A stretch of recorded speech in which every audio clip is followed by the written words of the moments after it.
সুলাইমান আলাইহিস সালামের যুগ থেকে জাদুবিদ্যার চর্চা চলে আসছে।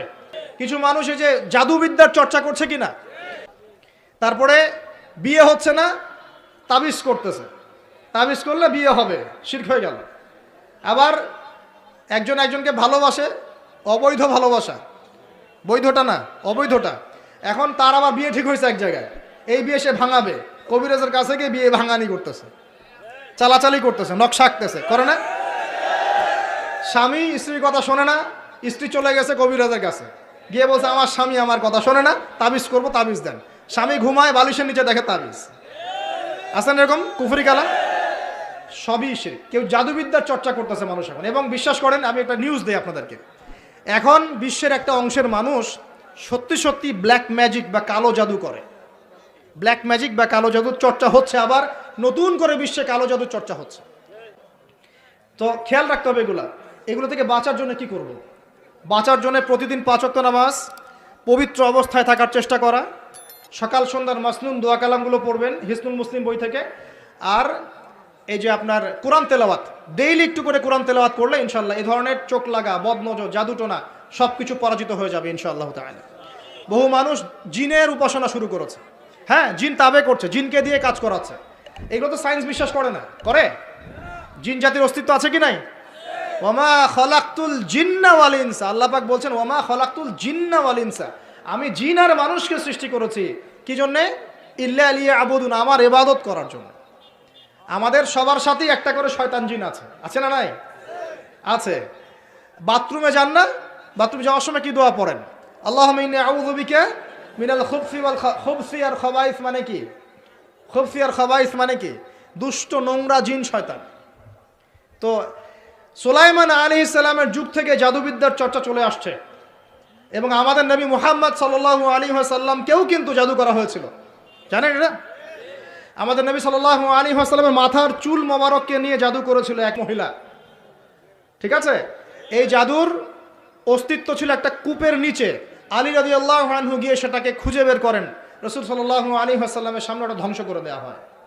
এরপরে এই সময় নাজিল হয় কুল আউযু বিরাব্বিল ফালাক মিন শাররি মা খালাক ওয়া মিন শাররি গাসিকিন ইযা ওয়াকাব ওয়া মিন শাররিন নাফাসাতি ফিল উকাদ। এটা হচ্ছে জাদুর আয়াত। ওয়া মিন শাররিন নাফাসাতি ফিল উকাদ ওয়া মিন শাররি হাসিদিন ইযা হাসাদ। এবার নাজিল হয় কুল আউযু বিরাব্বিন নাস মালিকিন নাস ইলাহিন নাস মিন শাররিল ওয়াসওয়াসিল খান্নাস আল্লাযী ইউওয়াসওয়িসু ফি সুদুরিন নাস মিনাল জিন্নাতি ওয়ান নাস। এই সূরা দুটো নাজিল হয় এই ঘটনার প্রেক্ষিতেই। আমরা তো শানে নজুল অনেকে জানি না। তো এগুলো এখন শিরকি আকীদা আমাদের সমাজে চলছে। আবার একটা কি, কথার মধ্যে শিরক চলছে, কথা। আমরা বলছি আমরাই সমস্ত ক্ষমতার অধিকারী, বলছে কি না? এরকম কথা শোনা যায় না?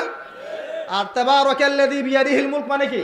বরকতময় সেই সত্তা যার হাতে সমস্ত ক্ষমতা, রাজত্ব। তাবারাকাল্লাযী বিয়াদিহিল মুলক, তিনি বরকতময় সত্তা যার হাতে সমস্ত ক্ষমতা। আমরা বলি লা হাওলা ওয়ালা কুওয়াতা ইল্লা বিল্লাহ, কোনো শক্তি সামর্থ্য নাই কে ছাড়া? আল্লাহ ছাড়া। আর আমরা এদিকে বলছি সমস্ত ক্ষমতা আমাদের হাতে। এটা কি শিরক হচ্ছে না? শিরক হচ্ছে। আমরা বলি, অনেক সময় বলে ফেলি, ভাই কেমন আছেন? হ্যাঁ ভাই, আপনার দোয়ায় ভালো আছে। আপনি কি আমার দোয়ায় ভালো আছেন? আপনাকে বলতে হবে যে আলহামদুলিল্লাহ, আল্লাহর ইচ্ছায়, অতঃপর আপনার দোয়ায় ভালো আছে। কথা খুব সাবধানে। আলহামদুলিল্লাহ, আল্লাহর ইচ্ছায়, এবং অতঃপর আপনার দোয়ায় ভালো আছে। অতঃপর বলতে হবে, অতঃপর, এবং না, অতঃপর। বলছে মা কেমন আছে? ভালো আছে, ডাক্তার ভালো ছিল, না হলে মাকে বাঁচানো যেত না, ব্যাস শিরক হয়ে গেল। বলছে নৌকাটা ডুবে যাচ্ছিল, মাঝি ভালো ছিল, না হলে নৌকা ডুবে যেত। ড্রাইভারটা ভালো ছিল, না হলে রাস্তায় নির্ঘাত অ্যাক্সিডেন্ট হইতো। এইটা কথা আমরা চলতে ফিরতে শিরক করতেছি। এই যে ছেলেরা বল তোমাকে ছাড়া বাঁচবো না, বাঁচিয়েন না, বেঁচে থাকে কি হবে আপনার? যদি একটা মেয়ের জন্য জীবন দিয়ে দেন, তাহলে আল্লাহর জমিনে আপনি আল্লাহর জন্য কি করবেন? তো এই যে অনেক গানও আছে, দেখবেন অনেক গানের লিরিক্সগুলো, ম্যাক্সিমাম গানের লিরিক্সের মধ্যে দেখবেন শিরকি কথা আছে। খেয়াল করে দেখবেন, ম্যাক্সিমাম গানের লিরিক্সের মধ্যে শিরকি কথা আছে। হ্যাঁ, এই চাঁদ তোমাকে দিয়ে দিলাম, চাঁদ তোর বাপের। হ্যাঁ, তোমার জন্য তারা ছিনিয়ে এনে নিব, তারা কি তোর বাপের? তারা চাইলে ছিনিয়ে আনতে পারবে। মানে অনেক ক্ষেত্রে শিরক হচ্ছে। অনেকে দেখা যায় তোমার জন্যে মরতে পারি, এরকম কথা। আমি আসলে গানের লিরিক্স এখন বলতে পারবো না, কারণ এগুলো অনেক আগের কথা, যে জীবনে হয়তো যখন অনেক ছোট ছিলাম তখন হয়তো গান টান কানে আসতো আর কি। তো ওই লিরিক্স তো এখন মনে নাই, কিন্তু আপনারা একটু খেয়াল করে দেখবেন অনেক গানের লিরিক্স আছে এগুলো কিন্তু শিরকি কথা, আল্লাহর সাথে দ্রোহিতা হচ্ছে কি না? তো এই কথায় তিনটা ক্ষেত্র বললাম, কথায়, কাজে এবং চিন্তায়, এই তিনটা ক্ষেত্রে মুসলিম সমাজের মধ্যে এখন শিরক বিরাজ করছে। এটা আমাদের উম্মতের সবচেয়ে বড় সমস্যা। এখন কবরে আল্লাহ রাব্বুল আলামিন প্রশ্ন করবেন, ফেরেশতাদেরকে দ্বারা প্রশ্ন করাবেন। কি প্রথমটা? মান রব্বুক, তোমার রবকে। দুনিয়াতে কেউ যদি আল্লাহর সাথে শিরক করে থাকে সে কখনোই মান রব্বুক উত্তর দিতে পারবে না। দ্বিতীয় প্রশ্ন করা হবে মা দীনুক, এই দিন ইসলামকে যদি পরিপূর্ণরূপে কেউ গ্রহণ না করে, বিশ্বাস পোষণ না করে এবং আমলের চেষ্টা না করে, সে মা দীনুক উত্তর দিতে পারবে না। প্রশ্ন করা হবে মান হাযার রাজুল বুইসা ফীকুম, এই ব্যক্তিকে যাকে তোমাদের কাছে পাঠানো হয়েছে, সে যদি পৃথিবীতে দুনিয়ার জীবনে রাসূল সাল্লাল্লাহু আলাইহি ওয়াসাল্লামের সুন্নাহর উপর জীবন না গড়ে বা গড়ার চেষ্টা না করে, সে উত্তর দিতে পারবে না যে তিনি হচ্ছেন মুহাম্মদুর রাসূলুল্লাহ সাল্লাল্লাহু আলাইহি ওয়াসাল্লাম। তাহলে আমরা শিখতে পারলাম এই পর্যন্ত যে ইসলাম একটা পরিপূর্ণ জীবন ব্যবস্থা। পরিপূর্ণ মানে জীবনের প্রতিটা ডিপার্টমেন্টের হেদায়েত আছে। আর জীবনকে আমরা 6টা ভাগে ভাগ করলাম, দেখলাম যে কুরআন সুন্নাহয় হ্যাঁ প্রত্যেকটা বিষয়ের হেদায়েত আছে। আপনি ব্যক্তি জীবনের হেদায়েত চান, এই যে আয়াত, ইয়া আইয়ুহাল্লাযীনা আমানুত্তাকুল্লাহ হাক্কা তুকাতিহি ওয়া লা তামুতুন্না ইল্লা ওয়া আনতুম মুসলিমুন। ব্যক্তি জীবনে পরিপূর্ণ মুসলিম না হয়ে মৃত্যুবরণ করো না। পাওয়া গেল ব্যক্তি জীবনের হেদায়েত। আপনি সালাতের হেদায়েত চান, আল্লাহ পাক বলছেন আকিমিস সালাহ ওয়া আতুজ যাকাহ, সালাত কায়েম করো, যাকাত দাও। আপনি অর্থনৈতিক হেদায়েত পেলেন, সালাতের হেদায়েতও পেলেন। কোরআন তেলাওয়াতের হেদায়েত চান, সেটাও আছে, ওয়াতলু মা উহিয়া ইলাইকা মির রাব্বিক, আছে কি নাই? আছে। আপনি এখন চাচ্ছেন যে পারিবারিক হেদায়েত চাচ্ছি আমি, সূরা তাহরিম খোলেন, 6 নম্বর আয়াত পড়ে দেখেন, আল্লাহ পাক বলছেন কু আনফুসাকুম ওয়া আহলিকুম নারা, নিজে জাহান্নামের আগুন থেকে বাঁচো, পরিবারবর্গকে বাঁচাও। আপনি চাচ্ছেন যে আপনি অর্থনৈতিক হেদায়েত চাচ্ছেন, আল্লাহ পাক বলছেন দেখুন ফাআহাল্লাহুল বাইআ ওয়া হাররামার রিবা, আল্লাহ ব্যবসা হালাল করেছেন, সুদকে হারাম করেছেন। কোন ডিপার্টমেন্ট চান? সবকিছু এখানে আছে। দিন প্রতিষ্ঠা করতে চান, আল্লাহ পাক সূরা সফে বলছেন হুয়াল্লাযী আরসালা রাসূলাহু বিল হুদা ওয়া দীনিল হক লিইয়ুযহিরাহু আলা দ্বীনি কুল্লি। দিন কায়েম করতে চান, আল্লাহ পাক বলছেন, কি বলছেন? ইন তানসুরুল্লাহ ইয়ানসুরুকুম ওয়া ইউসাব্বিত আকদামাকুম। আপনি দায়িত্ব অবহেলা করেছেন, আল্লাহ পাক বলছেন ওয়া ইন তাতাওয়াল্লাউ ইয়াস্তাবদিল কওমান গায়রাকুম। উম্মার ঐক্য চান, আল্লাহ বলছেন ওয়া আতাসিমু বিহাবলিল্লাহি জামিআন ওয়া লা তাফাররাকু। একটা মানে আহলুস সুন্নাহ ওয়াল জামাআহ বা একটা নির্ভেজাল একটা দল চান দাওয়াতের জন্য, আল্লাহ বলছেন ওয়ালতাকুম মিনকুম উম্মাহ ইয়াদউনা ইলাল খায়র ওয়া ইয়া'মুরুনা বিল মা'রুফ ওয়া ইয়ানহাউনা আনিল মুনকার। শ্রেষ্ঠ জাতি হতে চান, আল্লাহ বলছেন কুনতুম খায়রা উম্মাহ উখরিজাত লিন-নাস তা'মুরুনা বিল মা'রুফ ওয়া তানহাউনা আনিল মুনকার। মানে বলতে থাকলে রাত চলে যাবে, এমন কোনো ডিপার্টমেন্ট নাই যে ডিপার্টমেন্ট সম্পর্কে আল্লাহ পাক কোরআন এবং হাদিসে ব্যাখ্যা বিশ্লেষণ করেন নাই। আল্লাহ পাক সূরা কাহফের 54 নম্বর আয়াতে বলছেন যে ওয়ালাকাদ সাররাফনা ফি হাযাল কুরআন লিন-নাস মিন কুল্লি মাসাল, আমি মানব জাতির জন্য প্রতিটা বিষয় এই কোরআনে ব্যাখ্যা করেছি। এখন প্রশ্ন হচ্ছে আমি মানব কি মানব না? এখানে আপনার স্বতন্ত্র স্বাধীন ইচ্ছা শক্তি আছে। আল্লাহ পাক বলছেন লা ইকরাহা ফিদ-দীন, দিনে কোনো বাড়াবাড়ি নাই, ক্বাদ তাবায়্যানা রুশদু মিনাল গাই, এই যে স্পষ্ট হয়ে গেছে যেটা দীপ্তমান হেদায়েত এবং যেটা অন্ধকার, মানে যেটা আপনার ভ্রষ্টতা আর যেটা হেদায়েত স্পষ্ট হয়ে গেছে। আপনি চাইলে মানতে পারেন, ওই যে সূরা কাহফে আছে ওয়াকুলিল হাক্কু মির রাব্বিকুম আয়াত নাম্বার 29, ফামান শাআ ফালইউমিন, যার ইচ্ছা হয় ঈমান নিয়ে আসুক, ওয়া মান শাআ ফালইয়াকফুর, যার ইচ্ছা হয় অস্বীকার করুক। ইন্না আ'তাদনা লিযালিমিনা নারান, আমি জালেমদের জন্য আগুন প্রস্তুত করেছি, ব্যাস এতটুকু।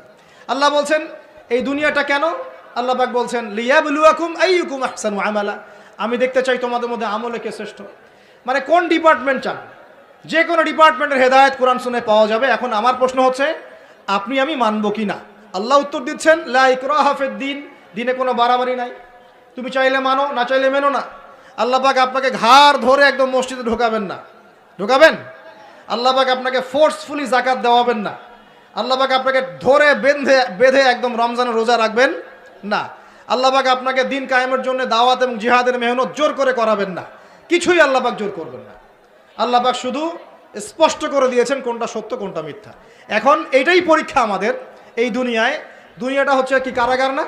আর দুনিয়া সিজনুল লিল মুমিন ওয়াল জান্নাতু লিল কাফির।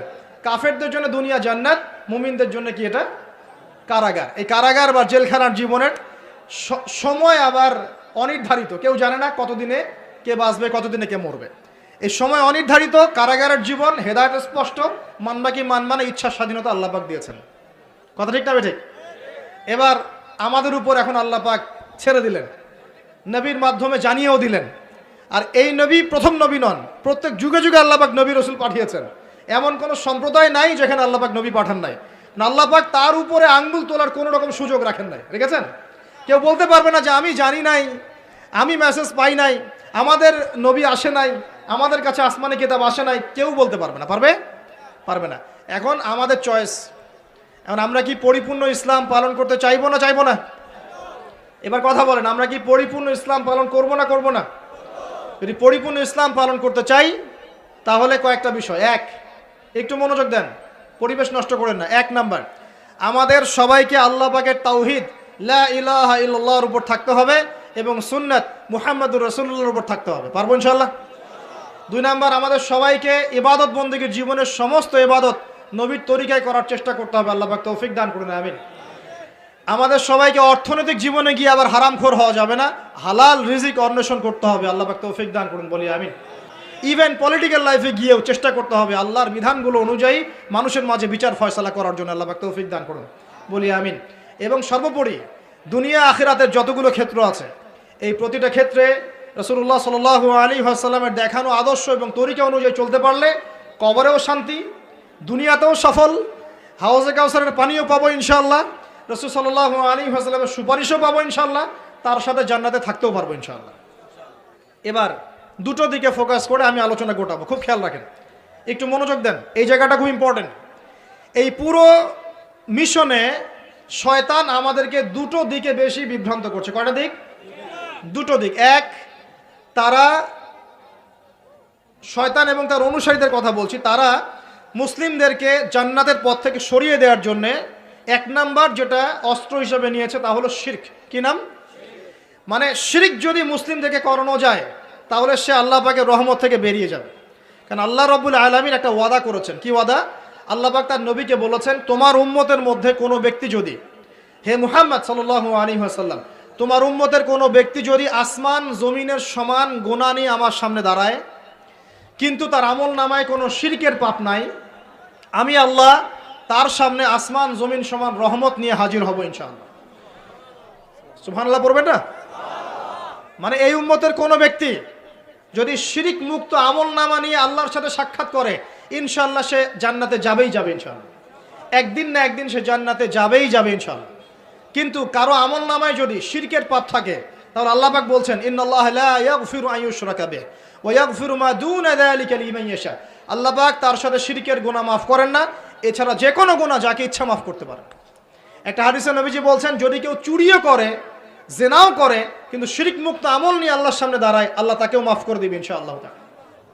এটাই সেই হাদিসের ব্যাখ্যা আসলে। লা ইলাহা ইল্লাল্লাহ, যে ব্যক্তি মন থেকে পড়েছে, কলবের মধ্যে সরিষা দানা পরিমাণ ঈমান আছে, মানে শিরকের পাপ করে নাই, ইনশাআল্লাহ তাআলা আল্লাহ পাক তাকে জান্নাত দিবেন একদিন না একদিন ইনশাআল্লাহ। আল্লাহ পাক তাকে শাস্তি দিতে পারেন, মাফ করাতে পারেন, কিছু আযাব দিয়ে হলেও আল্লাহ পাক তাকে জান্নাতে দিবেন ইনশাআল্লাহ তাআলা। এখন প্রশ্ন হচ্ছে, তাহলে সহিহ বুখারীর এই হাদিসটা কেমন? কোন হাদিস? নবী সাল্লাল্লাহু আলাইহি ওয়াসাল্লাম বলছেন, এই হাদিসটা আসছে বুখারীতে 4 বার, একবার না কিন্তু 4 বার। নবীজি বলছেন, কিয়ামতের দিনে, মনোযোগ দেন প্রিয় ভাই, কিয়ামতের দিনে আদম আলাইহিস সালামকে ডেকে আনা হবে। ডেকে বলা হবে, তোমার সন্তান যারা আছে, আদম সন্তান, তাদের মধ্য থেকে তুমি জাহান্নামীদেরকে আলাদা করে ফেলো। আদম আলাইহিস সালাম বলবেন, হে আল্লাহ, কতজনকে আলাদা করো? আল্লাহ পাক বলবেন, প্রতি 1000-এ 999 জনকে জাহান্নামের জন্য আলাদা করে দাও। নাউযুবিল্লাহ বলবেন না? প্রতি 1000-এ 999 জনকে জাহান্নামের জন্য আলাদা করে দাও। সহিহ বুখারীতে 4 বার আসে, একবার না, 4 বার। এবার সাহাবীরা কিন্তু একটু বিচলিত হয়ে পড়লেন। তিনি বলেন, ইয়া রাসূলুল্লাহ, তাহলে কিভাবে হবে? নবী সাল্লাল্লাহু আলাইহি ওয়াসাল্লাম বলছেন, আশ্বস্ত হও, জান্নাতীদের কাতার হবে 120টা। কয়টা? 120টা। তার মধ্যে 80টা কাতার হবে আমার উম্মতে মুহাম্মাদের ইনশাআল্লাহ। এবং এই হাদিসটাও শোনালেন যে ব্যক্তি এই উম্মতের মধ্যে আল্লাহর সাথে শিরক না করে মারা যাবে, আল্লাহ পাক তাকে মাফ করে দেবেন ইনশাআল্লাহ। তাহলে প্রশ্ন, এত পার্সেন্টেজ, হিউজ পার্সেন্টেজ মানুষ কেন তাহলে জাহান্নামে যাচ্ছে? তাদের আমল নামায় কোন পাপটা থাকতে পারে যার কারণে তারা জাহান্নামে যাচ্ছে? উত্তর দেন দেখি। আল্লাহ পাক কিন্তু বলে দিয়েছেন, আল্লাহ পাক শিরক ছাড়া যে কোনো গুনাহ যাকে ইচ্ছা মাফ করতে পারেন। তাহলে এত বেশি মানুষ কেন জাহান্নামে যাচ্ছে? উত্তর, তাদের আমল নামায় কোন পাপ থাকতে পারে? শিরক। এবার আসেন, ইবলিস এবং তার অনুসারীরা উম্মতে মুহাম্মাদিকে বিভ্রান্ত করার জন্য এই শিরকের একটা ব্যাপক সয়লাব ছড়িয়ে দিয়েছে সমাজের মধ্যে। আমি খুব শর্ট করে বোঝাবো। আরেকটা হাদিস বলবো তার আগে আপনাকে, সেটা হলো এই উম্মতের 70,000 মানুষ কিন্তু আবার বিনা হিসেবে জান্নাতে যাবে। এই উম্মতের 70,000 মানুষ বিনা হিসেবে জান্নাতে যাবে, যারা 1 নাম্বার পাখি উড়িয়ে ভাগ্য গণনা করে না। যারা পাখির সাথে ভাগ্য গণনা করে, শিরকের সাথে সম্পর্ক আছে কি নাই? আচ্ছা। যারা আগুনের সেকা টাকা দিয়ে আগুনের উল্কি অঙ্কন করে চিকিৎসা পদ্ধতি গ্রহণ করে না। যারা হারাম অবৈধ কোনো ঝাড়ফুঁক গ্রহণ করে না, এই যে তাবিজ কবজ কবিরাজি করে না, কুফরি কালাম করে ঝাড়ফুঁক করছে না, এগুলো করে না। যারা সর্বাবস্থায় আল্লাহর উপর তাওয়াক্কুল করে, 70,000 এমন মানুষ বিনা হিসেবে জান্নাতে যাবে ইনশাআল্লাহ। এটাও মাথায় নেন। এবার সামনে আসেন, ইবলিস এবং তার অনুসারীরা কিভাবে শিরক ছড়িয়েছে? কয়ভাবে? উত্তর, 3 ভাবে। কয়ভাবে? 3 ভাবে। আশ-শিরকু ফিল আকীদা, শিরক ছড়িয়েছে বিশ্বাসের মধ্যে। যেমন কিছু মানুষ বিশ্বাস করে এখনও এই যুগে, এবং এই যুগেরও এদের সংখ্যা বেশি, তারা বিশ্বাস করে যে আল্লাহ এই মহাবিশ্ব সৃষ্টি করেন নাই, এই মহাবিশ্ব সৃষ্টি হয়েছে বিগ ব্যাং থেকে। কোরআনে সূরা আম্বিয়ার মধ্যে একটা কথা আছে, আওয়ালাম ইয়ারাল্লাযীনা কাফারু আন্না আস-সামাওয়াতি ওয়াল আরদা কানাতা রাতকান ফাফাতাকনাহুমা। আল্লাহ পাক বলছেন, কাফেররা কি লক্ষ্য করে দেখে না যে আসমান সমূহ এবং জমিন একটা বিন্দুর মধ্যে ছিল একত্রিত, আমি এটাকে বিচ্ছিন্ন করে দিয়েছি। যদি তারা বলেও যে বিগ ব্যাং থেকে সব সৃষ্টি হয়েছে, আমরা বলবো এই বিগ ব্যাং এর স্রষ্টা হচ্ছেন আল্লাহ রাব্বুল আলামিন। কথা বুঝতে পারছেন? তো এই যে চিন্তা ওদের যে আল্লাহ বলতে কেউ নাই, এটা শিরক কিনা? কেউ কেউ চিন্তা করছে যে আল্লাহ আছেন, আরও উপাস্য আছে, যেমন আল্লাহ, তার সন্তান নাউজুবিল্লাহ ঈসা আলাইহিস সালাম এবং পবিত্র আত্মা রুহুল কুদুস। এই সংখ্যায় লোক আছে কি নাই? এদের সংখ্যা কত বিশ্বে? 300-400 কোটি হবে কি না? না না, আরো কম হবে, হয়তো বেশি বলে ফেলছে। মানে কোটি তো হবেই, 100 কোটির তো বেশি হবে নাকি? সারা বিশ্বে মুসলিমদের সংখ্যা বেশি না খ্রিস্টানদের? খ্রিস্টানদের মধ্যে এক শ্রেণীর খ্রিস্টান, তারা সবাই বলে না, এক শ্রেণীর খ্রিস্টান বলে যে আল্লাহ 3 জন, 3 ইলায় বিশ্বাস করে, 3 খোদায় বিশ্বাস করে। এই কয়েকদিন আগে বলেছি আমরা কি, নাউজুবিল্লাহ বলেছে মেরি ক্রিসমাস, বলেছে না 25শে ডিসেম্বর, এবং মুসলিমরাও এর সাথে একাত্মতা প্রকাশ করেছে। আস্তাগফিরুল্লাহ ওয়া আতুবু ইলাইহি। সূরা মারিয়ামে আল্লাহ পাক বলছেন, তারা এমন একটা কথা বলে, ওয়াকালু ইত্তাখাযাল্লাহু ওয়ালাদা, তারা বলে আল্লাহ সন্তান গ্রহণ করেছেন। নাউজুবিল্লাহ, লাকাদ জিতুম শাইআন ইদ্দা তাকাদু সামাওয়াতু ইয়াতাফাত্তারনা মিনহু ওয়া তানশাক্কুল আরদু ওয়া তাখিরুল জিবালু হাদ্দা। আল্লাহ পাক বলছেন, কথার ওজনগুলো দেখেন। আল্লাহ পাক বলছেন, যখন তারা বলে যে আল্লাহ সন্তান গ্রহণ করেছে, তখন আসমান নিজেই ফেটে পড়তে চায়, জমিন নিজেই চৌচির হতে চায়, এবং পাহাড়গুলো নিজেই থরথর করে কেঁপে ভেঙে পড়তে চায়। যদি আল্লাহ পাক এদেরকে ক্ষমতা দিতেন, যে ইচ্ছার স্বাধীনতা দিতেন, হ্যাঁ করো, তাহলে আসমান ফেটে পড়তো। এখন যখন আমরা বলছি যে মেরি ক্রিসমাস, আসমান ফেটে পড়তো। আল্লাহ পাক বলছেন সূরা মারিয়ামের শেষের দিকে পড়ে দেখেন, আল্লাহ পাক বলছেন, ওয়াকালু ইত্তাখাযার রহমানু ওয়ালাদা, তারা বলে রহমান সন্তান গ্রহণ করেছেন। নাউযুবিল্লাহ। তাকাদু সামাওয়াতু ইয়াতাফাত্তারনা মিনহু, এই কথা শুনে আসমান ফেটে পড়তে চায়। ওয়া তানশাক্কুল আরদ, জমিন চৌচির হতে চায়। ওয়া তাখিরুল জিবালু হাদ্দা, পর্বত ফেটে পড়তে চায়, চৌচির হতে চায়। সুবহানাল্লাহ। লাকাদ জিতুম শাইআন ইদ্দা, তোমরা একটা চরম রকম ভয়ঙ্কর মিথ্যা প্রতারণাপূর্ণ কথা নিয়ে এসেছো। যখন বলছে কেউ মেরি ক্রিসমাস, তার মানে সে স্বীকার করছে যে 25শে ডিসেম্বরে আল্লাহ পাক ঈসা আলাইহিস সালামকে জন্ম দিয়েছেন। নাউযুবিল্লাহ। তাই কি না? বুঝতে পারেন না কথা? আর আমরা নামাজে বলছি লাম ইয়ালিদ ওয়া লাম ইউলাদ কুল হুয়াল্লাহু আহাদ আল্লাহুস সামাদ। লাম ইয়ালিদ, তিনি কাউকে জন্ম দেন নাই, ওয়া লাম ইউলাদ, তাকেও কেউ জন্ম দেয়নি, ওয়া লাম ইয়াকুল লাহু কুফুয়ান আহাদ। একবার এই সূরা পড়লে কোরআনের 3 ভাগের 1 ভাগ পড়ার নেকি হয়ে যায়। 3 বার পড়লে 1 খতম কোরআনের নেকি হয়ে যায়। এমনি এমনি হয় না, কারণ কোরআনের 3 ভাগের 1 ভাগ হচ্ছে আল্লাহর তাওহীদ। কোরআনের 3 ভাগের 1 ভাগ কি? আল্লাহর তাওহীদ। এই যে 3 ভাগের 1 ভাগ। আরেক ভাগ হচ্ছে হুকুম আহকাম, কি করবে কি করবে না। আরেক ভাগ হচ্ছে হিস্ট্রি, ইতিহাস, কি হয়েছে এই পর্যন্ত বিশ্বে। কোরআন 3 ভাগে ভাগ করতে পারবেন আপনি। প্রিয় ভাইরা, এটা শিরক কিনা, এবং কোটি কোটি মানুষ কি এই শিরকে বিশ্বাস করে কিনা। এখন ওই সমাজে গিয়ে যদি আপনি বলেন সামাজিকতার খাতিরে মেনে নিচ্ছি যে এটা শিরক, তারপরে আমি একটু আপোষ করলাম, চলবে? এখন কিছু মানুষ সামাজিকতার দোহাই দেয়। সামাজিকতা কোন সমাজে? যে সমাজ আমাকে শিরক শেখায় ওই সমাজ, যে সমাজ আমাকে হারাম খাওয়া শেখায় সেই সমাজ, যে সমাজে মানুষ বেদাতি আমল করে সেই সমাজ। কোন সমাজের পূজা করবেন, কোন সমাজের ইত্তেবা করবেন? যেই সমাজ নবী সাল্লাল্লাহু আলাইহি ওয়াসাল্লামের আদলে গড়া সমাজ, সেই সমাজের আমরা তাবেদারি করবো ইনশাআল্লাহ। আর যেই সমাজ জাহেলিয়াতের আদলে গড়া, সেই সমাজের তাবেদারি করতে হবে। আল্লাহ পাক বোঝার তৌফিক দান করুন। তো এই যে কিছু মানুষ এখানে শিরক করছে, তারপর কিছু মানুষ কি বলছে যে গ্রহ নক্ষত্র চন্দ্র সূর্যের উপাসনা করা যায়, করছে না মানুষ? কিছু মানুষ কবর পূজা করছে কিনা, করছে কিনা? কিছু মানুষ মাজারের পূজা করছে কিনা? কিছু মানুষ মৃত ব্যক্তির কাছে এই নজর মানত করে কিনা? কিছু মানুষ মৃত ব্যক্তির কাছে এই যে কুরবানি জবাই করে কিনা? কিছু মানুষ এই যে জাদুবিদ্যার চর্চা করছে কিনা? তারপর ওই যে ভাগ্য গণনা করছে কিনা রাশিফল দেখে? কিছু মানুষ টিয়া পাখির মাধ্যমে ভাগ্য গণনা করছে কিনা? প্রত্যেকটা রন্ধ্রে রন্ধ্রে শিরক। প্রথম শিরক হচ্ছে আকীদার, বিশ্বাসের। আল্লাহ ছাড়া কেউ সন্তান দিতে পারে, বিশ্বাস করলে শিরক। আল্লাহ ছাড়া কেউ আমাকে পরকালে বাঁচাবে, বিশ্বাস করলেই শিরক। আল্লাহ ছাড়া কেউ আমাকে ভালো করতে পারে, বিশ্বাস করলে শিরক। খারাপ করতে পারে, বিশ্বাস করলে শিরক। আল্লাহ ছাড়া কেউ উপকার অপকার করতে পারে, বিশ্বাস করলে শিরক। আল্লাহ থেকে সব হয়, এই কনসেপ্টের বাইরে গেলেই শিরক হয়ে যাবে। সব কিছু কার থেকে হয়? তো এই যে লা ইলাহা ইল্লাল্লাহ একটা আকীদার বিষয়। প্রথমে আকীদার মধ্যে শিরক ঢুকেছে, একটা শিরক ঢুকেছে আমলের মধ্যে। আর শিরকু ফিল আমাল, আমলগুলোর মধ্যে কীরকম?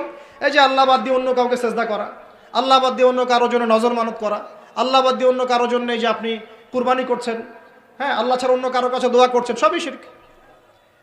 এই যে আপনি হাতের মধ্যে একটা বালা পরে আছে, বালাটা খুলতে বললে খোলেন না, কেন খোলেন না? আপনার ধারণা এটা খুলে ফেললে আপনার ক্ষতি হবে, রোগ আর ভালো হবে না। এই যে আকীদা, শিরকি আকীদা, শিরকি আকীদা, টাটকা শিরকি আকীদাটা। যদি মনে করেন যে এটা খুললে, এই যে আংটি একটা পরেছেন, মনে করেন এই নিয়াতে পরে থাকেন যে এই আংটি পরার পরে আমার রোগ ভালো হবে, টাটকা শিরকিটা। এমনি যদি পড়েন সৌন্দর্য বর্ধনের জন্য পড়েছি, কোনো সমস্যা নাই, ইন্নামাল আমালু বিন্নিয়াত। কিন্তু যদি এই নিয়াতে পড়েন এই আংটিটা পরলে আমার রোগটা ভালো হবে, খুললে আর রোগ ভালো হবে না, ব্যাস শিরক হয়ে গেছে। তারপরে বিয়ে হচ্ছে না, তাবিজ করতেছে, তাবিজ করলে বিয়ে হবে, শিরক হয়ে গেল। আবার একজন একজনকে ভালোবাসে, অবৈধ ভালোবাসা, বৈধটা না অবৈধটা। এখন তার আবার বিয়ে ঠিক হয়েছে এক জায়গায়, এই বিয়ে সে ভাঙাবে, কবিরাজের কাছে গিয়ে বিয়ে ভাঙানি করতেছে, চালাচালি করতেছে, নকশা আঁকতেছে, করে না? স্বামী স্ত্রীর কথা শোনে না, স্ত্রী চলে গেছে কবিরাজের কাছে, গিয়ে বলছে আমার স্বামী আমার কথা শোনে না, তাবিজ করবো, তাবিজ দেন। স্বামী ঘুমায়, বালিশের নিচে দেখে তাবিজ। আছেন এরকম কুফরি কালাম? সবই শিরক। কেউ জাদুবিদ্যার চর্চা করতেছে মানুষ এখন, এবং বিশ্বাস করেন, আমি একটা নিউজ দিই আপনাদেরকে। এখন বিশ্বের একটা অংশের মানুষ সত্যি সত্যি ব্ল্যাক ম্যাজিক বা কালো জাদু করে। ব্ল্যাক ম্যাজিক বা কালো জাদুর চর্চা হচ্ছে, আবার নতুন করে বিশ্বে কালো জাদুর চর্চা হচ্ছে। তো খেয়াল রাখতে হবে এগুলো থেকে বাঁচার জন্য কি করব? বাঁচার জন্য প্রতিদিন 5 ওয়াক্ত নামাজ, পবিত্র অবস্থায় থাকার চেষ্টা করা, সকাল সন্ধ্যার মাসনুন দোয়া কালামগুলো পড়বেন হিসনুল মুসলিম বই থেকে। আর এই যে আপনার কোরআন তেলাওয়াত, ডেইলি একটু করে কোরআন তেলাওয়াত করলে ইনশাল্লাহ এই ধরনের চোখ লাগা, বদনজর, জাদুটোনা সব কিছু পরাজিত হয়ে যাবে ইনশাআল্লাহ তাআলা। বহু মানুষ জিনের উপাসনা শুরু করেছে, হ্যাঁ, জিন তাবে করছে, জিনকে দিয়ে কাজ করাচ্ছে। এগুলো তো সায়েন্স বিশ্বাস করে না, করে? জিন জাতির অস্তিত্ব আছে কি নাই? ওমা খলাকতুল জিন্না ওয়াল ইনসা, আল্লাহ পাক বলছেন ওমা খলাকতুল জিন্না ওয়াল ইনসা, আমি জিন আর মানুষকে সৃষ্টি করেছি কি জন্যে? ইল্লা লিয়াবুদুন, আমার ইবাদত করার জন্য। আমাদের সবার সাথেই একটা করে শয়তান জিন আছে, আছে না নাই? আছে। বাথরুমে যান না, বাথরুমে যাওয়ার সময় কি দোয়া পড়েন? আল্লাহুম্মা ইন্নী আউযু বিকা মিনাল খুবসি ওয়াল খুবসি আর খাবাইস, মানে কি? খুবসি আর খাবাইস মানে কি? দুষ্ট নোংরা জিন শয়তান। তো সুলাইমান আলাইহিস সালামের যুগ থেকে জাদুবিদ্যার চর্চা চলে আসছে, এবং আমাদের নবী মুহাম্মদ সাল্লাল্লাহু আলাইহি ওয়াসাল্লামকেও কিন্তু জাদু করা হয়েছিল, জানেন এটা? আমাদের নবী সাল্লাল্লাহু আলাইহি ওয়াসাল্লামের মাথার চুল মোবারককে নিয়ে জাদু করেছিল একই মহিলা, ঠিক আছে? এই জাদুর অস্তিত্ব ছিল একটা কূপের নিচে, আলী রাদিয়াল্লাহু আনহু গিয়ে সেটাকে খুঁজে বের করেন, রাসূল সাল্লাল্লাহু আলাইহি ওয়াসাল্লামের সামনে ওটা ধ্বংস করে দেওয়া হয়। এরপরে এই সময় নাজিল হয় কুল আউযু বিরাব্বিল ফালাক মিন শাররি মা খালাক ওয়া মিন শাররি গাসিকিন ইযা ওয়াকাব ওয়া মিন শাররিন নাফাসাতি ফিল উকাদ। এটা হচ্ছে জাদুর আয়াত। ওয়া মিন শাররিন নাফাসাতি ফিল উকাদ ওয়া মিন শাররি হাসিদিন ইযা হাসাদ। এবার নাজিল হয় কুল আউযু বিরাব্বিন নাস মালিকিন নাস ইলাহিন নাস মিন শাররিল ওয়াসওয়াসিল খান্নাস আল্লাযী ইউওয়াসওয়িসু ফি সুদুরিন নাস মিনাল জিন্নাতি ওয়ান নাস। এই সূরা দুটো নাজিল হয় এই ঘটনার প্রেক্ষিতেই। আমরা তো শানে নজুল অনেকে জানি না, তো এগুলো এখন শিরকি আকীদা আমাদের সমাজে চলছে। আবার একটা কি, কথার মধ্যে শিরক চলছে। কথা আমরা বলছি আমরাই সমস্ত ক্ষমতার অধিকারী, বলছে কি না? এরকম কথা শোনা যায় না? আর তাবারাকাল্লাযী বিয়াদিহিল মুলক মানে কি? বরকতময় সেই সত্তা যার হাতে সমস্ত ক্ষমতা, রাজত্ব। তাবারাকাল্লাযী বিয়াদিহিল মুলক, তিনি বরকতময় সত্তা যার হাতে সমস্ত ক্ষমতা। আমরা বলি লা হাওলা ওয়ালা কুওয়াতা ইল্লা বিল্লাহ, কোনো শক্তি সামর্থ্য নাই কে ছাড়া? আল্লাহ ছাড়া। আর আমরা এদিকে বলছি সমস্ত ক্ষমতা আমাদের হাতে। এটা কি শিরক হচ্ছে না? শিরক হচ্ছে। আমরা বলি অনেক সময় বলে ফেলি, ভাই কেমন আছেন? হ্যাঁ ভাই আপনার দোয়ায় ভালো আছে। আপনি কি আমার দোয়ায় ভালো আছেন? আপনাকে বলতে হবে যে আলহামদুলিল্লাহ, আল্লাহর ইচ্ছায় অতঃপর আপনার দোয়ায় ভালো আছে। কথা খুব সাবধানে, আলহামদুলিল্লাহ আল্লাহর ইচ্ছায় এবং অতঃপর আপনার দোয়ায় ভালো আছে। অতঃপর বলতে হবে, অতঃপর, এবং না, অতঃপর। বলছে মা কেমন আছে? ভালো আছে, ডাক্তার ভালো ছিল, না হলে মাকে বাঁচানো যেত না, ব্যাস শিরক হয়ে গেল। বলছে নৌকাটা ডুবে যাচ্ছিল, মাঝি ভালো ছিল, না হলে নৌকা ডুবে যাইত। ড্রাইভারটা ভালো ছিল, না হলে রাস্তায় নির্ঘাত অ্যাক্সিডেন্ট হইতো। এইটা কথা আমরা চলতে ফিরতে শিরক করতেছি। এই যে মেয়ে ছেলেরা বল তোমাকে ছাড়া বাঁচবো না, বাঁচিয়েন না, বেঁচে থাকে কি হবে আপনার? যদি একটা মেয়ের জন্য জীবন দিয়ে দেন, তাহলে আল্লাহর জমিনে আপনি আল্লাহর জন্য কি করবেন? তো এই যে অনেক গানও আছে দেখবেন, অনেক গানের লিরিক্সগুলো, ম্যাক্সিমাম গানের লিরিক্সের মধ্যে দেখবেন শিরকি কথা আছে। খেয়াল করে দেখবেন, ম্যাক্সিমাম গানের লিরিক্সের মধ্যে শিরকি কথা আছে। হ্যাঁ, এই চাঁদ তোমাকে দিয়ে দিলাম, চাঁদ তোর বাপের। হ্যাঁ, তোমার জন্য তারা ছিনিয়ে এনে নিব, তারা কি তোর বাপের? তারা চাইলে ছিনিয়ে আনতে পারবে। মানে অনেক ক্ষেত্রে শিরক হচ্ছে। অনেকে দেখা যায় তোমার জন্যে মরতে পারি, এরকম কথা। আমি আসলে গানের লিরিক্স এখন বলতে পারবো না, কারণ এগুলো অনেক আগের কথা।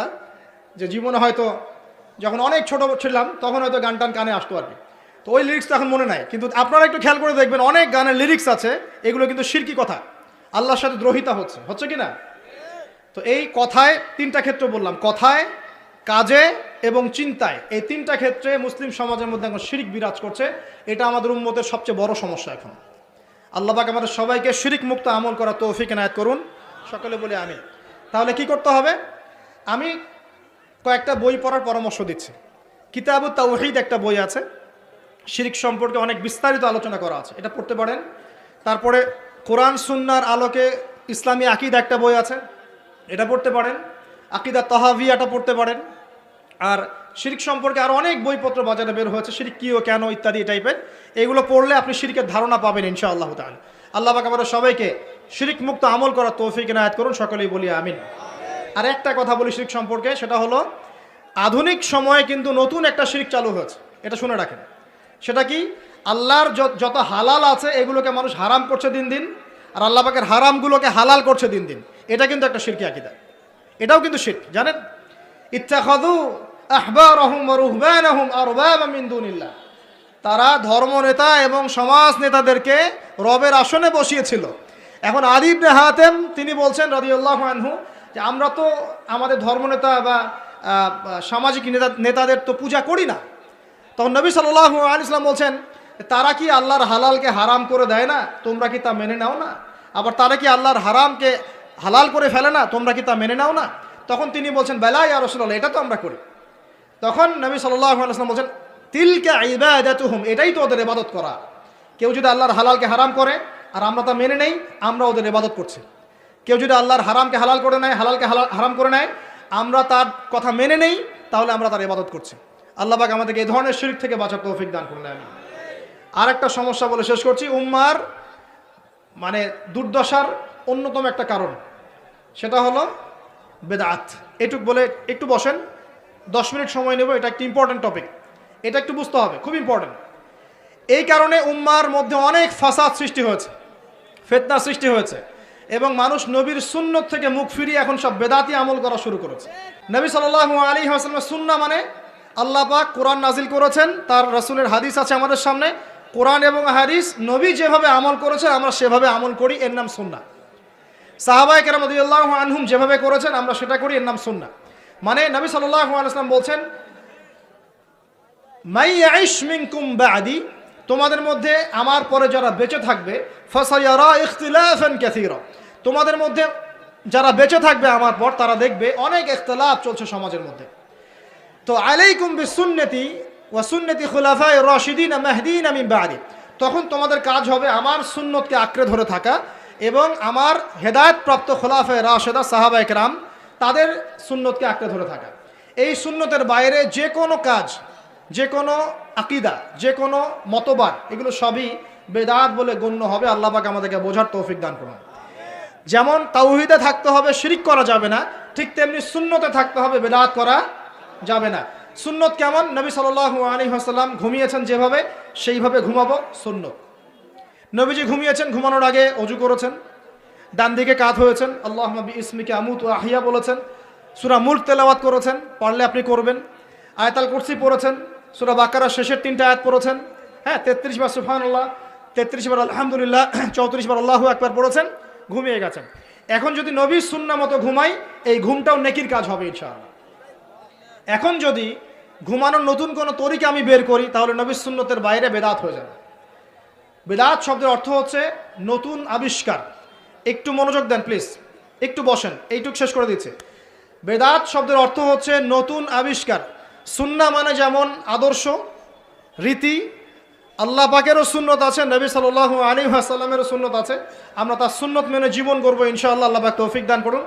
ঠিক তাওহীদের বিপরীত যেমন শিরক থাকে, সুন্নতের বিপরীত থাকে কি? বেদাত, মানে নতুন আবিষ্কার। এটাকে দুই ভাগে ভাগ করা যায়, খেয়াল করি একটু আমার দিকে। কয় ভাগে ভাগ করা যায়?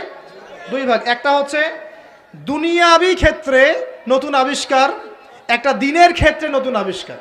দুনিয়াবি ক্ষেত্রে মানে কি? এই যে মোবাইল ফোন আপনার হাতে আছে, এই মোবাইল ফোন কি রাসূলের যুগে ছিল? সাহাবীদের যুগে ছিল? এই যে লাইটিং করেছি, নবীর যুগে এরকম লাইট ছিল? মাইকে কথা বলছি, নবীর যুগে মাইক ছিল? এরোপ্লেন, আমরা এয়ারক্রাফটে সফর করছি, নবীর যুগে এয়ারক্রাফট ছিল? খেয়াল করে দেখেন, আমরা যখন বাহনে উঠছি, আমরা বাহনে উঠে দোয়া পড়ছি, আল্লাহু আকবার আল্লাহু আকবার আল্লাহু আকবার, সুবহানাল্লাযী সাখখারা লানা হাযা ওয়া মা কুন্না লাহু মুকরিনিন ওয়া ইন্না ইলা রাব্বিনা লামুনকালিবুন। এই দোয়া বদলে গেছে না যায় নাই? দোয়াটা কি বদলেছে? এই দোয়াটা নবী সাল্লাল্লাহু আলাইহি ওয়াসাল্লাম গাধার পিঠে উঠে পড়েছেন, ঘোড়ার পিঠে উঠে পড়েছেন, ওই সময়কার সমসাময়িক বাহনের পিঠে উঠে পড়েছেন। আমরা এ যুগের সমসাময়িক বাহনের পিঠে উঠে একই দোয়া পড়ছি। দোয়া কি চেঞ্জ হয়েছে না বাহন চেঞ্জ হয়েছে? এই যে বাহন যে পরিবর্তন হয়েছে, এটা টেকনোলজি না, প্রযুক্তি, টেকনোলজি। এটা হচ্ছে দুনিয়ার ক্ষেত্রে বেদাত, যেটা সম্পূর্ণ জায়েজ। কথা বুঝতে পারছেন? এটা সম্পূর্ণ জায়েজ যতক্ষণ পর্যন্ত না স্পষ্ট কোনো দলিল পাওয়া যাচ্ছে এটার এগেনস্টে, যেটা হারাম। স্পষ্ট দলিল না পাওয়া যাওয়া পর্যন্ত এটাকে আপনি বৈধ রাখতে পারেন, এটা এক নম্বর। আরেকটা বেদাত হলো দিনের ক্ষেত্রে বেদাত। দিনের ক্ষেত্রে কেমন? নবী সাল্লাল্লাহু আলাইহি ওয়াসাল্লাম বলছেন, মান আহদাথা ফি আমরিনা হাযা, সহিহ মুসলিম হাদিস নাম্বার 1718। নবীজি বলছেন, মান আহদাথা ফি আমরিনা হাযা মা লাইসা মিনহু ফাহুয়া রাদ।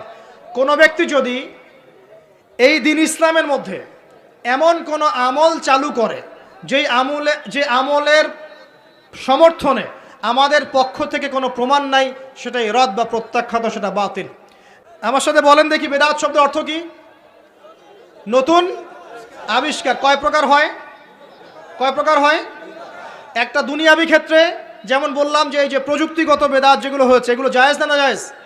জায়েজ যতক্ষণ পর্যন্ত না এগুলোর বিপরীতে কোনো দলিল স্পষ্ট পাওয়া যাচ্ছে ততক্ষণ পর্যন্ত জায়েজ। আর একটা দিনের ক্ষেত্রে, দিনের ক্ষেত্রে যেটা, সেটা কি জায়েজ হবে না নাজায়েজ হবে? দিনের ক্ষেত্রে যদি আমরা এমন কোনো আমল করি নেকির আশায়, সওয়াবের আশায়, যেটা রাসূল করেন নাই, সাহাবীরা করেন নাই, এবং তাবেঈন ইমামগণ সবার থেকে প্রমাণিত না, এই কাজটা যদি সওয়াবের আশায় করতে যাই, যার পক্ষে কোনো দলিল পাওয়া যায় না, সেটাকেই বাতিল প্রত্যাখ্যাত বেদাত বলা হয়। কথা বুঝতে পারছেন কিনা? উদাহরণ দিলে এবার ক্লিয়ার হবে। কয়েকটা ভাবে হতে পারে, যেমন এক নাম্বার ধরন। ধরন কেমন? মনে করেন যে আপনি হালুয়া রুটি সেমাই খাবেন, খুব ভালো কথা। হালুয়া রুটি সেমাই খাওয়া কি জায়েজ না জায়েজ? এই খাবারটা হালাল না হারাম? হালাল। আপনি এখনও খেতে পারেন, আপনি সকালেও খেতে পারেন, আপনি দুপুরেও খেতে পারেন, যখন ইচ্ছা তখন খেতে পারেন। কিন্তু যদি আপনি কোনো দিবসকে কেন্দ্র করে এরকম একটা সংস্কৃতি চালু করেন যে আজকে 15ই শাবান আমরা সবাই এখন হালুয়া রুটি খাবো, এই যে একটা দিনকে কেন্দ্র করে আপনি একটা নতুন কাজ শুরু করলেন, এই কাজটাকে আমরা বেদাত বলে ফেলছি। মনে করেন আপনি দরুদ পড়বেন, খুব ভালো কথা, দরুদ ভালো জিনিস, দরুদ পড়লে নেকি হয়। কিন্তু আপনি দরুদ পড়লে নেকি হয়, রাসূলের জীবনী চর্চা করলে নেকি হয়, তাকে সালাম দিলে নেকি হয়, সব ঠিক আছে। কিন্তু এখন যদি আপনি নবীর জন্ম দিবসটাকে কেন্দ্র করে এই কাজগুলোকে ঘটা করে করার চেষ্টা করেন, যেটা নবীজি করেন নাই, সাহাবীরা করেন নাই, এটা হলো ধরনগত বেদাত। কথা বুঝতে পারছেন কিনা? দুই নম্বরে আসেন, একটা হয় জিন্সগত। জিন্স মানে প্রকরণ। এটা কেমন? আল্লাহ পাক আমাদেরকে কুরবানি করতে বলেছেন চতুষ্পদ জন্তু। চতুষ্পদ জন্তু বুঝি 4 পাওয়ালা। এখন ঘোড়ারও তো 4 পা আছে। এখন যদি আমরা কুরবানি করতে গিয়ে এখন ঘোড়া কুরবানি করা শুরু করি, বলেন কি বুঝলেন? আচ্ছা ঘোড়া বাদ দেন, মুরগি কুরবানি করা শুরু করলেন, মোরগ কুরবানি করা শুরু করলেন, মনে করলেন যে সমস্যা কি, এটাও তো আল্লাহর সৃষ্টি, হালাল তো, মুরগি খাওয়া তো হালাল, মোরগ খাওয়া তো হালাল, তো গরু ছাগল বাদ দিয়ে মুরগি কুরবানি করলাম, কি সমস্যা? করতে পারবেন না, কারণ আল্লাহ পাক চতুষ্পদ জন্তু কুরবানির কথা বলেছেন। এটা যদি করেন জিন্সগত বেদাত হয়ে যাবে। কথা বুঝতে পারছেন? 3 নাম্বার একটা হচ্ছে যেটাকে আমরা বলি আদাদ বা সংখ্যাগত। যেমন আল্লাহ পাক বলেছেন এশার নামাজ পড়তে 4 রাকাত, ফরজ নামাজ কয় রাকাত? 4 রাকাত। কেউ যদি মনে করে এখন না নামাজ খুব ভালো কাজ, নামাজ পড়লে নেকি হয়, তো 4-এর জায়গায় আমি 5 রাকাত পড়ব, কি হবে? ফজরের নামাজ 2 রাকাত ফরজ। আর কেউ যদি মনে করে নামাজ তো খুব ভালো জিনিস, ভালো কাজ পড়লে কি সমস্যা, নামাজ তো পড়লে নেকি হয়, 2 রাকাত পড়লে নেকি হয়, 4 রাকাত পড়লে আরো বেশি নেকি হয়, আর 4 রাকাত পড়া শুরু করলো, কি হবে? গ্রহণযোগ্য না বাতিল? এটা হলো আপনার এই যে সংখ্যাগত একটা বেদাত হয়ে গেল। কথা বুঝতে পারছেন? একটা হচ্ছে আপনার স্থানগত বেদাত। স্থানগত কেমন? তাওয়াফ করতে হয় কোথায়? মাতাফে। কোথায় তাওয়াফ করে? মাতাফে। হজ করে কোথায়? আরাফার মাঠে। আমরা যদি মনে করি না আজকে আমরা লাঙ্গলকোটে হজ করব, এখানে একটা কাবা বানাবো, এখানেই হজের সব সিস্টেম করব, এখানেই তাওয়াফ হবে, এটা হবে কি? স্থানগত বাতিল একটা কাজ, স্থানগত বেদাত। তাওয়াফ করতে হয় মাতাফে। মাতাফে অনেক ভিড়, তাওয়াফ করার জায়গা নাই। কেউ মনে করলো না আমি হারাম শরীফের পিছন দিক থেকে তাওয়াফ করে আসি, 7 বার চক্কর দিয়ে আসে, হবে? স্থানগত বেদাত। এরকম করে সংখ্যাগত, ধরনগত, স্থানগত, প্রকরণগত বেদাত হতে পারে। আবার পদ্ধতিগত হতে পারে, কাইফিয়াত। যেমন অজু করতে হয়, প্রথমে বিসমিল্লাহ বলেন, এই যে হাত ধুচ্ছেন, কুলি করছেন, নাকে পানি দিচ্ছেন, তাই না? তারপরে কনুই ধুচ্ছেন, আস্তে আস্তে পা ধুচ্ছেন। এখন আপনি চিন্তা করলেন যে অজু তো অজুই, হাত ধোয়া পা ধোয়া নিয়েই কথা, আমি আগে পাটা ধুই, তারপরে মাথা মাসা করি, তারপরে হাত ধুবো কনুই পর্যন্ত, তারপরে কুলি করে অজু মাশাআল্লাহ সারা। পদ্ধতি নতুন বানালেন, এটা কি হবে? পদ্ধতিগত বেদাত। এ কারণেই বলছি দরুদ আপনি পড়বেন, ঠিক আছে, কোনো সমস্যা নাই, আপনি আল্লাহর জন্য দাঁড়িয়ে কিয়াম করবেন, কোনো সমস্যা নাই। কিন্তু নবী সাল্লাল্লাহু আলাইহি ওয়াসাল্লাম, সাহাবায়ে কেরাম কি এভাবে দরুদ পড়ে তাদেরকে আল্লাহ রসুলকে হাজির নাজির মেনে দাঁড়িয়ে গিয়ে কিয়াম করেছেন কিনা, এর দলিল আগে দেখতে হবে। যদি দলিল পাওয়া যায় করবেন, পাওয়া যায় না টাটকা বেদাত করা যাবে না। যদি আপনার কাছে দলিল থাকে করবেন, আমার কাছে দলিল নাই আমি করি নাই, সিম্পল। এখানে সামাজিকতা, এখানে পলিটিক্স, পরিবেশ, অমুক তমুক দেখার সময় সুযোগ আমাদের নাই। কারণ সারা দুনিয়ার মানুষ যদি সুদ খায় আমরা সুদ খেতে পারবো না। সারা দুনিয়ার মানুষ যদি বলে যে জেনা হালাল, আমরা জেনা করতে পারবো না। সারা দুনিয়ার মানুষ যদি বলে মাদকদ্রব্য হালাল, সবাই খাচ্ছে, আমি খেলে কি সমস্যা, আমরা খেতে পারবো না। সারা দুনিয়ার মানুষ যদি বলে দাড়ি কেটে ফেলো, সবাই কেটে ফেলছে, আমরা কাটতে পারবো না। সারা দুনিয়ার মানুষ যদি বলে যে নামাজ কেউ পড়তেছে না, আমরা না পড়লে কি সমস্যা, আমরা পড়তে এরকম কাজ করতে পারবো না। সারা দুনিয়ার মানুষ বলছে যে এই যুগে কি আর আল্লাহর বিধান চলে, কিন্তু আমরা বলবো যে হ্যাঁ, প্রত্যেক যুগেই আল্লাহর বিধান চলার চেষ্টা করতে হবে। সারা দুনিয়ার মানুষ কি বললো আর সংখ্যাগরিষ্ঠ মানুষ কি বললো, এগুলো দেখার বোঝার সময় নেই আমাদের, কারণ কোরআন এবং সুন্নাহ যা বলেছে অকাট্য সত্য তাই করতে হবে। এই কাজের পিছনে যদি দলিল পাওয়া যায় কাজ করবেন, যদি দলিল পাওয়া না যায় তারপরেও যদি আপনি করেন, আপনি টাটকা বেদাতি মানুষ একজন। আর একজন বেদাতি মানুষের সাথে তর্ক করার মতো কুরুচিও আমাদের কাছে নাই। বেদাতের কেন করে মানুষ? অজ্ঞতাবশত, হঠকারিতা বশত, দলিল না থাকার কারণে, জাল দলিল পেশ করার কারণে। কেন মানুষ করে? মানুষ করে দুনিয়ার সার্থকতার কারণে, লৌকিকতার কারণে, মানুষকে সন্তুষ্ট করার কারণে। কি পরিণতি হবে? 2-4টা হাদিস বলে শেষ করছি। একটু শোনেন। নবী সাল্লাল্লাহু আলাইহি ওয়াসাল্লাম বলছেন, আমি সবার আগে হাউজে কাউসারে যাব, যাওয়ার পরে আমি তোমাদের জন্য অপেক্ষা করতে থাকব, আর মানুষ আমার সামন দিয়ে চলে যাবে। মান মাররা আলাইয়া শারিবা, যে আমার সামন দিয়ে যাবে সে এই হাউজে কাউসারের পানি পাবে আমার কাছে। ফামান শারিবা লাম ইয়াজমা আবাদা, কেউ যদি একবার পান করে সে কখনো পিপাসার্ত হবে না। হাউজে কাউসারের পানি হবে মধুর চেয়ে মিষ্টি, দুধের চেয়ে সাদা। একবার পান করলে আর কখনো পিপাসার্ত হবে না। এবার নবী সাল্লাল্লাহু আলাইহি ওয়াসাল্লাম বলছেন, খেয়াল করেন, নবীজি বলছেন, সুম্মা ইউহালু বাইনি ওয়া বাইনাকুম, এরপর আমার এবং তাদের মাঝখানে হঠাৎ একটা পর্দা পড়ে যাবে। আমি বলবো, ইন্নাহুম মিন্নি, তারা তো আমার উম্মত, পর্দা কেন পড়ে গেল? কেন পর্দা পড়ে গেল? নবী সাল্লাল্লাহু আলাইহি ওয়াসাল্লামকে বলা হবে, ইন্নাকা লা তাদরি, ইন্নাকা লা তাদরি, হে নবী আপনি জানেন না, মা আহদাসু বা'দাক, তারা আপনার ইন্তেকালের পরে দিনের মধ্যে কত নতুন নতুন বেদাত, আমল এবং আকীদা চালু করেছিল, আপনি জানেন না। নবীজি তখন বলবেন, সুহকান সুহকান, দূর হয়ে যাও, দূর হয়ে যাও, লিমান গায়্যারা বা'দি, যারা আমার পরে দিনকে পরিবর্তন করেছো তারা এখান থেকে দূর হয়ে যাও। অন্য হাদিসে আসছে, নবী সাল্লাল্লাহু আলাইহি ওয়াসাল্লাম বলছে, মান আহদাসা হাদাসান, কেউ যদি কোনো বেদাত করে, ওয়া আওয়া মুহদিসান, এবং বেদাতিকে সম্মান করে আশ্রয় দেয়, সে যেন ইসলাম ধ্বংস করার কাজে সাহায্য করলো। একটা হাদিসে বলছেন, ফাআলাইহি লা'নাতুল্লাহি ওয়া মালাইকাতিহি ওয়ান নাসি আজমাইন, কেউ যদি বেদাত করে, বেদাতিকে আশ্রয় দেয়, তাকে সম্মান করে, তার উপরে আল্লাহ এবং তার ফেরেশতা এবং পুরো মানব জাতির লানত, অভিশাপ আছে। আরেকটা হাদিসে নবীজি বলছেন, 3 জন ব্যক্তি আসছে তার আমল দেখতে। আমল দেখে একজন বলছে, নবীজির আমল তো কম মনে হচ্ছে, নবীজির আমল দেখলে আমাদের চলবে না। কদ গুফিরা লাহু মা তাকাদ্দামা মিন যামবিহি ওয়া মা তাআখার, নবীজির আগের পরের সব গুনাহ মাফ, তার আমল দেখলে আমাদের চলবে না। ফাইন্নাহুম তাকাল্লুহা, আমলকে তার অল্প মনে করলো। একজন বলছে, আম্মা আনা, আমি উসাল্লি লাইলান আবাদা, আমি সারা রাত নামাজ পড়বো, আমি ঘুমাবো না। আরেকজন বলছে, আনা আসুমুদ দাহরা ওয়ালা উফতির, আমি বছরের প্রত্যেক দিন রোজা রাখবো, কোনোদিন রোজা ভাঙবো না। আরেকজন বলছে, আনা আ'তাজিলুন নিসা, আমি মহিলাদেরকে ত্যাগ করলাম, ওয়ালা আতাজাওয়াজু আবাদান, আমি কোনোদিন বিবাহ শাদী করব না।